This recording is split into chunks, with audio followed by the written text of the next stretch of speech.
వరంగల్ జిల్లా అంటేనే, ఓరుగల్లు జిల్లా అంటేనే ఆజంజాహి మిల్లుకు, అట్లాగే ఇక్కడ పండే బ్రహ్మాండమైన పత్తికి ఒక ఉపాధి కల్పించి ఈ జిల్లానే కాదు చుట్టుపక్కల జిల్లాల్లో ఉండే నేతన్నలకు కూడా ఆలంబనగా నిలిచిన జిల్లా వరంగల్ జిల్లా. అట్లాంటి వరంగల్ ఉమ్మడి ఆంధ్రప్రదేశ్లో ఆనాడు తన పూర్వ వైభవాన్ని కోల్పోయి ఇక్కడ ఉండే నేతన్నలు వలసపోయి సూరత్కి, షోలాపూర్కు, భివాండీకి వలసపోయే పరిస్థితి ఉమ్మడి ఆంధ్రప్రదేశ్లో వచ్చింది.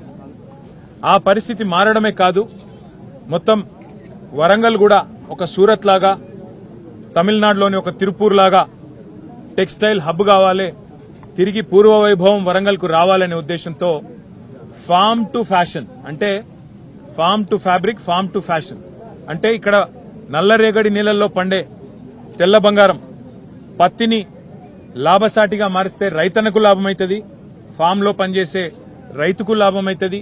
దాంతోపాటు ఇక్కడ మరి ఉండే మహిళలు ఎవరైతే ఈ ఫ్యాషన్ ఇండస్ట్రీలో, ఫ్యాబ్రిక్ ఇండస్ట్రీలో పనిచేస్తే వారికి కూడా ఉపాధి దొరుకుతుందనే ఉద్దేశంతో భారతదేశంలోనే అతి పెద్ద టెక్స్టైల్ పార్క్ ఏర్పాటు చేసింది ఆనాటి కేసీఆర్ గారి ప్రభుత్వం.